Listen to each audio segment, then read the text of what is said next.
अस्सलामुअलैकुम वरहमतुल्लाह। MTM news की जानिब से आप सबकी खिदमत में एक नए वीडियो के साथ हाजिर हूँ। सऊदी अरबिया में आज से कोरोना वैक्सीन की शर्त को लाजिम करार दिया गया है। अगर आप पब्लिक ट्रांसपोर्ट यूज़ करते हैं, सरकारी या फिर प्राइवेट किसी अदारे में जाते हैं, विज़िट के लिए जा रहे हैं या वहाँ पे काम करते हैं या फिर किसी तकरीबात में जा रहे हैं या किसी भी किस्म के प्रोग्राम में शिरकत कर रहे हैं, तो आपकी वैक्सीनेशन का होना ज़रूरी है। चाहे एक डोज़ लगवाइए या दोनों डोज़, लेकिन ये बहुत ज़रूरी है।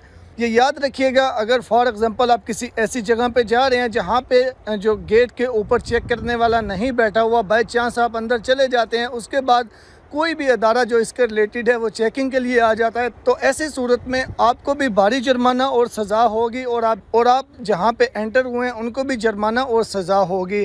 तो इसलिए हम सबको चाहिए कि एहतियात करें। और सऊदी अरबिया में जवाज़ात ने अपने ट्विटर अकाउंट पे इसको जितने भी लैंग्वेजेस हैं, जो कि मैक्सिमम सऊदी अरबिया में जितने भी लोग रहते हैं, तकरीबन 6-7 ज़ुबानों में ट्रांसलेट करके तो इसका नोटिफिकेशन जो है वो सेंड किया है, सिर्फ इसीलिए कि कोई भी बंदा ये ना कहे कि मुझे इसके बारे में इंफॉर्मेशन नहीं थी।